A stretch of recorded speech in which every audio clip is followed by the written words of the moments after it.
Now, from the area's leader in live local news, this is WYLN News, the area's #1 source of live local news and information in Luzerne, Schuylkill, Carbon, and Columbia counties.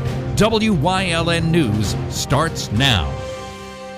Good evening, and thank you for joining us on WYLN News. I'm Ryan Prosick. A man has been arrested following a narcotics investigation. Angel Morales was arrested after the West Hazleton Police Department, along with the Hazleton Police Department and the Luzerne County Drug Task Force, conducted an investigation into the sale of illegal narcotics in the Hazleton area. During the investigation, multiple controlled buys were performed by officers with an individual they were able to identify as Morales. Detectives were then able to identify a drug house in Hazleton that was being used by Morales. Officials executed a search warrant on the residence on the morning of October 27th, where they seized drug paraphernalia, packaging material, and $3,692 in currency. Morales has been charged with 3 counts of manufacture, delivery, or possession with intent to manufacture or deliver, and use or possession of drug paraphernalia. Morales has been arraigned and is currently behind bars of the Luzerne County Correctional Facility on $50,000 bail. The Hazleton Area Arts and Humanities Academy hosted their grand opening celebration this morning, where they invited the public to come out and see the new building. The Arts and Humanities Academy offers a unique learning experience for high school students by providing a space and program for studying and developing their artistic skills. Assistant Principal of the Academy, James Hearn, told us about how the building is moving forward and helping kids succeed and enjoy their time at school. One of the key buzzwords in education now is engagement. Students, high school students particularly, don't feel engaged in their lessons. Attendance is down. Having a school that's tailored towards students' interests to their passions, we hope, and I believe the evidence is pretty clear that they're more engaged. They want to come to school, they want to participate, and they enjoy the experience. Hearn also told us about the different studios and electives offered by the Academy. Each student is in a studio, so they have to audition for a studio, and once they're in, take, for example, if they're in a dance studio. Period 1, 2, they'd have their dance studio with their dance teacher, and they have that every day and all year long. And then the rest of the day, they have their core courses, math, English, history, science, and their electives. Another great aspect of the arts is that you can take an elective in one of the other studios. So if you're a dancer and you want to learn about history and mythology and philosophy, you could take an elective in humanities, or if you're in arts, you can take an elective in band.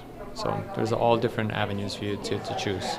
Any middle school students in the area who are interested in applying to the Arts and Humanities Academy will be able to do so with their guidance counselor in the coming months. So the key person would be your guidance counselor. If you're in middle school and you want to come here for high school,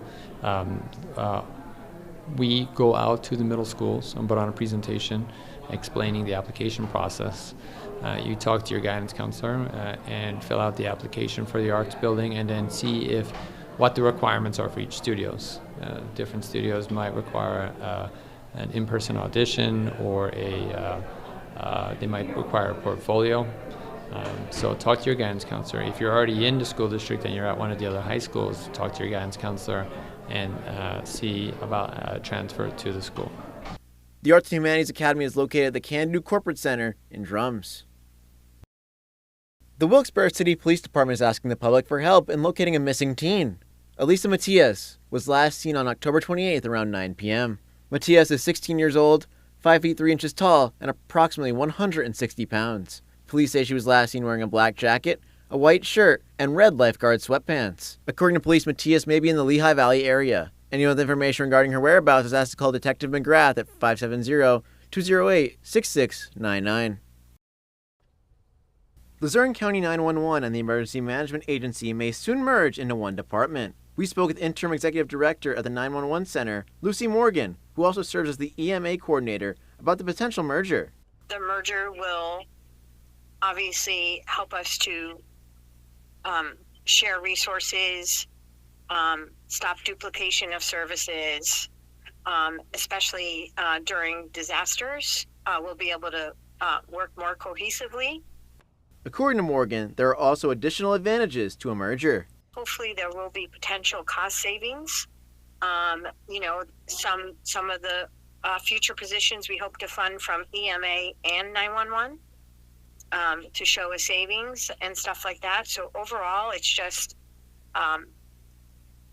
we've been doing it unofficially, and it's been working good, but on a smaller scale. So once it's official, we'll be able to really, really reap the benefits of the two mergers. And it has been a morale booster at both agencies. People have wanted this for a long time, so we're super excited to be able to do it now. Morgan said Luzerne County is just one of 3 counties in the state that has not yet merged the 2 departments, and that so far the idea has been shown great support by the Luzerne County Manager, Milda Crocomo, and the Luzerne County Council. The council will vote on a resolution to make the merger official on November 14th. If approved, the resolution would take effect on November 29th. Coming up on Wyln News, a local tradition is coming up this weekend, so prepare for spaghetti and meatballs. Plus, Mike and Bell will be hosting a Veterans Recognition Expo. But first, we'll take a look at our 5-day forecast brought to you by the Wyln Weather Kids. We'll be right back.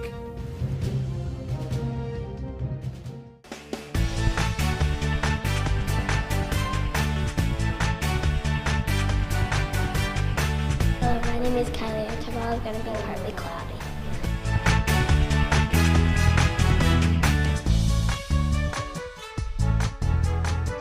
Weather Kids is brought to you by Lehigh Valley Hospital, Hazleton.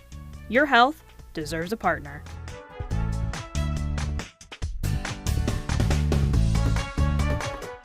We want your child to be our WYLN Weather Kid.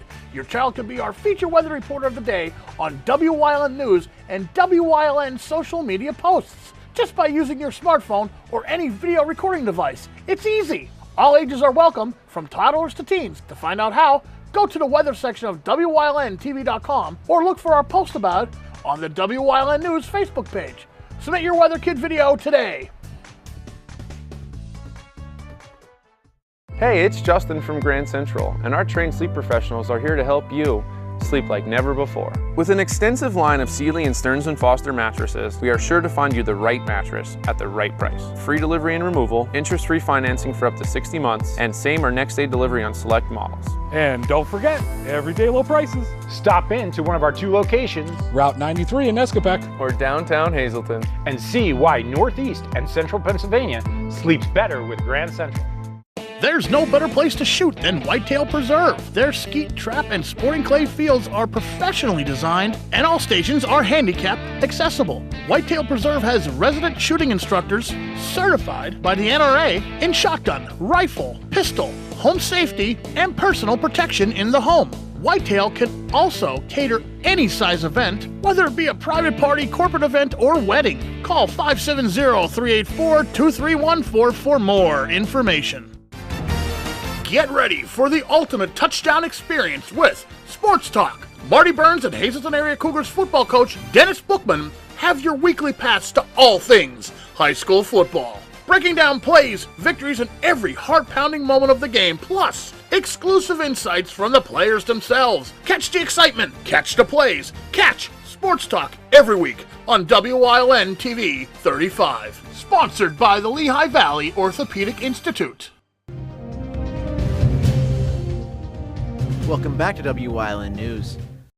The church members at St. John Bosco's Church in Cunningham were hard at work today preparing for an annual fundraiser. Each year the church hosts a pasta and meatball dinner on Election Day to raise money for a good cause. We spoke with Pastor Rick Palmonter, who told us all about it. It benefits all of the ministries here at St. John Bosco Parish and also our outreach programs to the needy of the area. Palmonter said the meal includes penny pasta, a fresh salad, a drink, fresh Italian bread, a little bit of wine, and of course, the meatballs. According to Palmonter, the church will make over 2,000 meatballs for the event, and the end result is something you won't want to miss. We've been making the meatballs for many years, and the best ingredient in them is the love that the people have here of all of the, plus all the fresh ingredients that we have with them. The dinner will be held at the church from 3 p.m. to 7 p.m., and participants will have the opportunity to eat in or do takeout. When asked about his favorite part of the event, Palmonter didn't even hesitate. Eating it. Of course, I enjoy eating the meal, but I think the best part, what we're doing this year after 3 years of the pandemic, instead of having takeout, we're having takeout plus sit down. This way people get to enjoy one another from not only from our parish, but from the local community too. So that's probably the best part. Tickets for the dinner can be purchased at the door on the day of the event. St. John Bosco Church is located at 573 PA 93 in Cunningham. Hazleton Public Transit have announced that their office will be closed on Tuesday, November 7th for Election Day and Friday, November 10th in observance of Veterans Day. Buses will still be running and Church Street Station will be open. In addition, all veterans will be able to ride for free all day on November the 10th and 11th. For more information on the bus schedule, you can call 570-497-4610. State Representative Mike Cabell, joined with State Representative Aaron Coffer and Senator Lisa Baker, will be bringing a Veterans Recognition event. The event will honor veterans who served our country, where the presenters will teach veterans about help organizations that are available to veterans and their dependents. Including the more than 25 vendors that will be there will also be counseling services present in the parking lot. The event is open to all veterans that live in Luzerne County and include non-combat veterans and those that have served during wartime. The expo will be held at Moravian University. You can contact Mike Cabell's office at 570-675-6000 for more information. Pennsylvania Senator John Fetterman has secured over $40 million in state funding after the Senate passed a bipartisan appropriations bill for the 2024 fiscal year. These funds will be allocated to numerous sectors across the state, including agricultural research, military construction, housing, and the FDA. Fetterman has planned for several projects to unitize these funds, including $2 million for housing projects in the Scranton-Wilkes-Barre area. Coming up on Nanacoke's News Choice, we look ahead to Thursday Night Football on Let's Talk Sports. Plus, Chris Fulmer takes us down the path through history with Frackville, Part 4. So stay right here because we'll be right back on WYLN TV. Your guide to everything Pocono Mountains is PTN, the Pocono Television Network.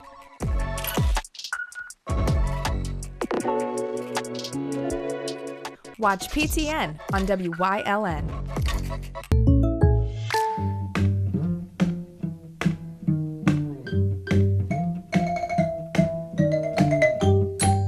Contact Pete Casalica for a home and auto quote today.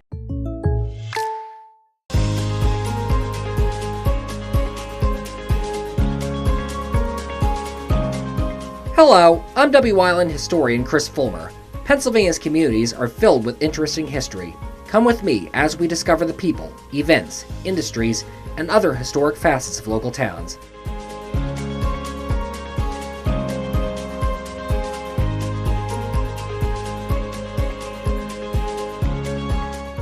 Lehigh Valley Topper Cancer Institute brings the next level of cancer care to the greater Hazleton region. The new cancer center on the campus of Lehigh Valley Hospital Hazleton is now open and offers an advanced radiation therapy program, an expanded infusion suite with private treatment rooms, and the latest telemedicine technologies. The Cancer Center at LVH Hazleton, offering world-class cancer care closer to home. To learn more, visit lvhn.org/Hazleton Cancer Center. PPW Nation, get ready for the best of PPW Season 2. Join Paul Bowe, E. Julius Kuiper, Alexander Bravado, Tom Mitchell, and Alex Watt as we take you down memory lane and relive some of the best PPW matches of all time. Saturdays at 5 p.m., Sundays at 10 p.m., only on WYLN.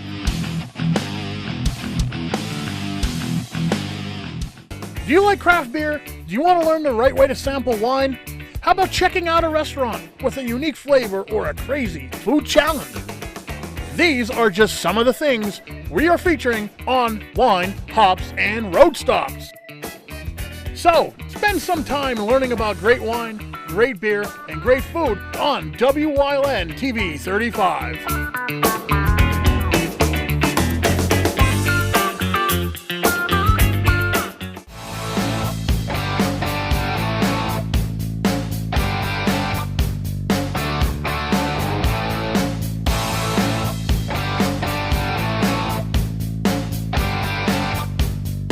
Welcome back to a Thursday edition of Let's Talk Sports.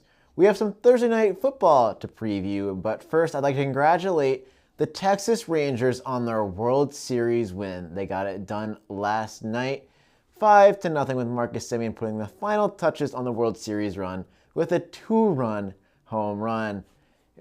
I didn't watch much of the series. As you could tell, I'm still hurt, but it's whatever. It is what it is. As the Texas Rangers are World Series champions, a lot of players get a ring. Max Scherzer gets another one. Jacob deGrom gets his first ring. He has beat the ringless allegations despite being injured for most of the season. He's still a phenomenal pitcher, but it's nice to see him get a ring. And I mean, even though he's a former Met, I'll keep it real. I will. Always will. It's nice to see those guys like Adolis Garcia, who were monsters this postseason, Marcus Semien, who played a lot of his time on the Athletics.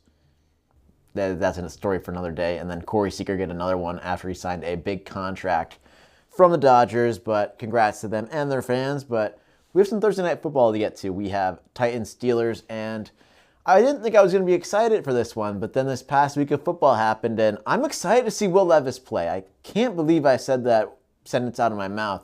He was known for eating banana peels and putting mayonnaise in his coffee in the pre-draft process.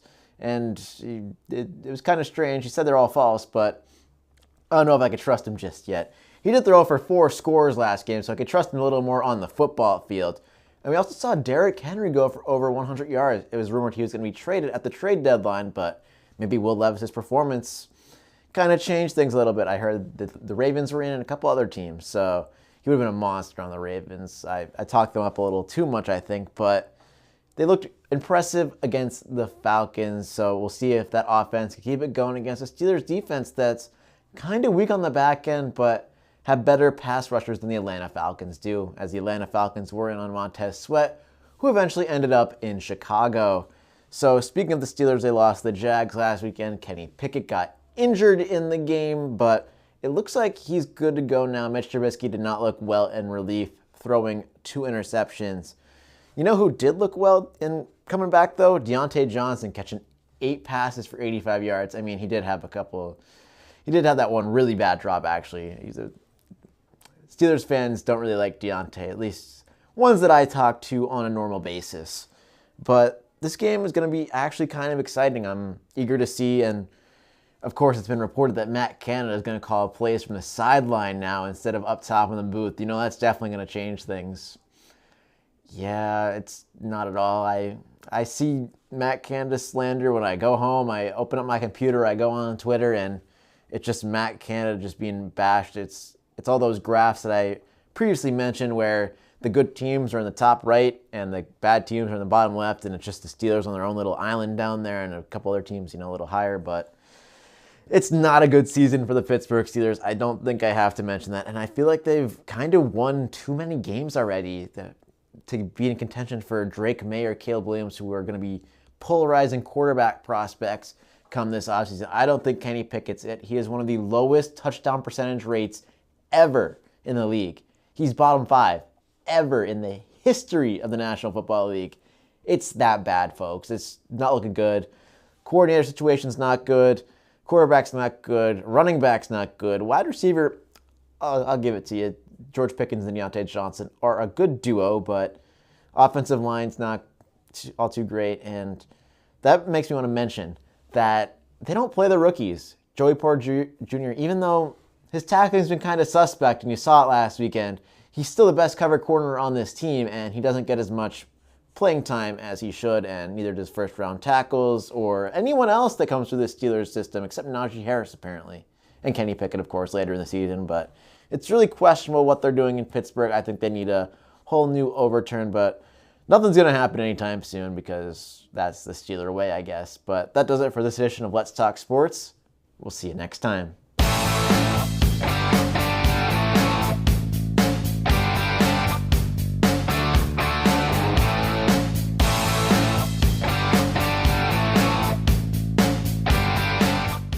SJ Kowalski is your Mitsubishi Diamond Contractor.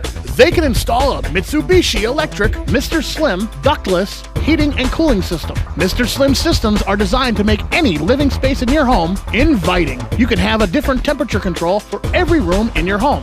The money-saving technology can save you 25 to 50% on your heating bill. For Mitsubishi, Rinnai, and trained comfort specialists, call SJ Kowalski at 570-455-2600.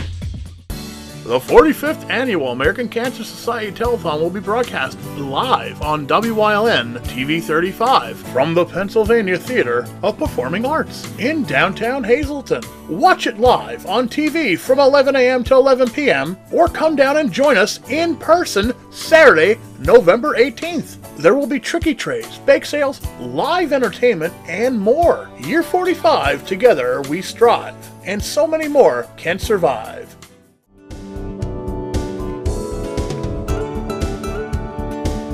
Hey folks, this week on Let's Talk Chiropractic, check out on Jomira's story. For 3 years she had back pain, and within 10 days, she's feeling much better. So tune in.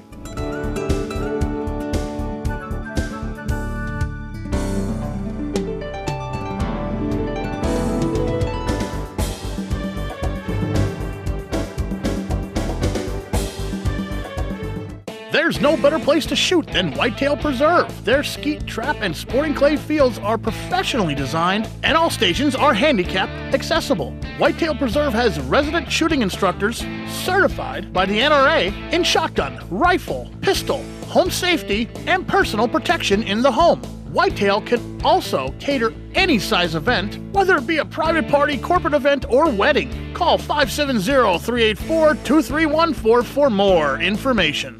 WYLN programming is online all the time. Visit our website at WYLNTV.com to check out archive shows and a live stream of our broadcasts. And don't forget to visit all of our social media pages for breaking news, weather, and sports. You can also head directly to our YouTube page for all our programming at youtube.com/WYLNTV35. Subscribe and ring that bell so you get notified every time there's a new show available online.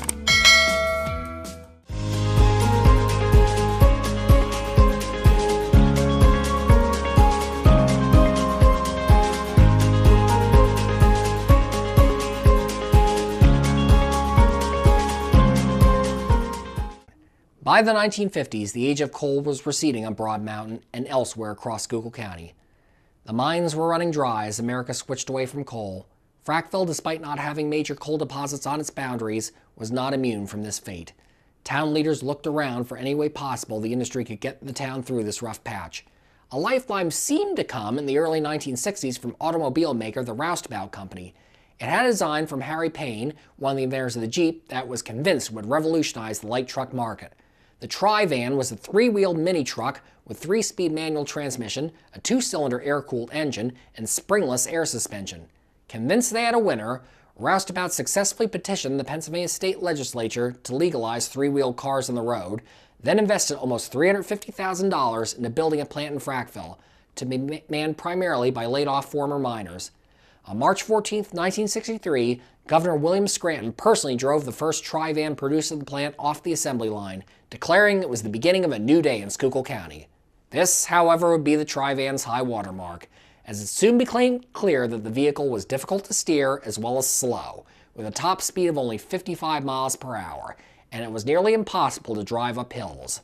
Once this was apparent, the Postal Service, the military, and American Harvester all canceled contracts to buy Tri-Vans. The goal had been to manufacture 1,000 vehicles a month at the plant, but when it closed a mere year after it opened, barely over 100 Tri-Vans had been made.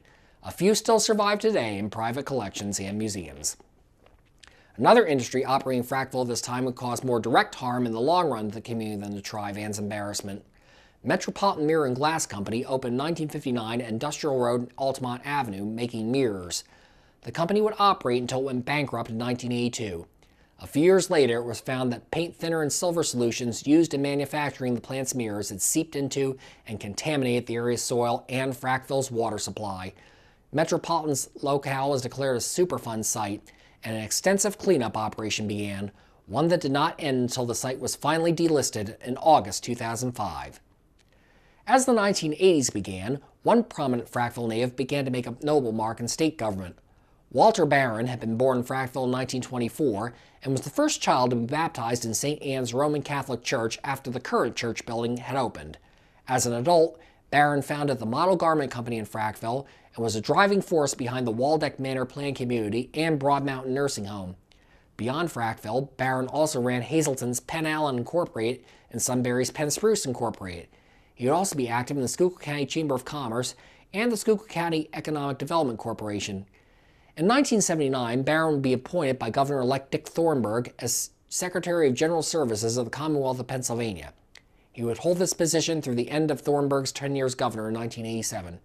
His most notable achievement in this role would be overseeing the construction of the state capitol's East Wing, which opened in 1986.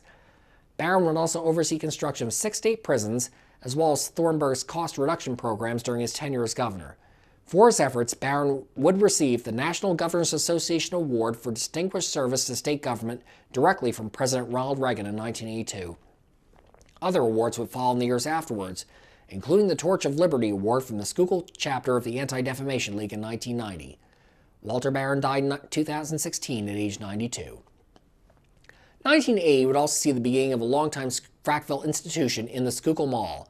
It had been proposed a few years prior by Crown American, which pitched a one-floor, 586,000-foot facility on a high mountain overlook Interstate 81, which had been built just to the south of Frackville in 1969. It purchased the land from the Schuylkill County Municipal Authority in late 1977. It was at this point backlash began from the group GASP, the General Association of Stop Pollution, which argued construction of the proposed mall would contaminate a nearby reservoir. They would be joined in opposition by numerous Frackville business owners who feared the mall would wither Frackville's downtown. Nonetheless, zoning for the mall was approved in May 1978, and construction began in September of that year. On October 9, 1980, the Schuylkill Mall, totaling 800,000 square feet in its final design, officially opened its doors following a quick fire scare a few days earlier that had turned out to have been a false alarm. Its original anchor stores were Sears, Kmart, and Hess's. Pomeroy's joined as a fourth anchor in 1983. Its location would become a Bon-Ton in 1987. Farmore would become a fifth anchor in 1991. A large fourth-screen movie theater stood near the Kmart. For most of the mall's existence, it was the United Arts Theater. Other businesses that stood in the mall over the years included Gap, Walden Books, Ray and Derrick Drugstore, Schuylkill Valley Sporting Goods, D.E. Jones, Arby's, Bonanza Steakhouse, Shuglia Pizza, U.S. Factory Outlet, Joann Fabrics, KB Toys, Nirvana's Closet, Littman Jewelers, and Auntie Anne's. Although the mall was for many years a major shopping center, by the 2010s, shifting trends to online shopping had seriously cut into its traffic, and the closure of the anchor stores Sears and Kmart in 2014 and 2015 respectively signaled the beginning of the end for the mall. It was sold at sheriff's sale in 2016 after its owners had declared bankruptcy in October of that year. It was announced the mall would close on May 9, 2017, and stores started abandoning the complex in the months that followed. The movie theater, by then a Pearl Stadium 8 theater, would be the last to close on January 15, 2018. The Schuylkill Mall would be demolished over the following 8 months, ending nearly 40 years of shopping on the mountain. On the other side of Frackville, North Schuylkill High School athletics have brought much pride to the community over the years. The Lady Spartans girls basketball team was a longtime powerhouse under Coach Leafy Hope, winning 10 Schuylkill League championships, 5 District 11 championships, and the state girls basketball title in 1992, followed by runner-up finishes in 1995 and 1997. The boys basketball team would make its own deep run to the second round of the state playoffs in 1999. North Schuylkill Wrestling has also been a powerhouse program over the years. From its beginnings under Coach Joe Cesare in 1966, and continuing under his successors Rick Edwards and Dave Brown, the Spartans have won 3 state wrestling titles in 1983, 1989, and 1995, and have featured 10 state title winners, including Bob Harris, Chris Rickard, Rick Belinsky, and Joe Cesare's sons Joe Jr., Mark, and Steve. The program was successful enough that it was featured in Sports Illustrated in January 1989, and remains a regional powerhouse today.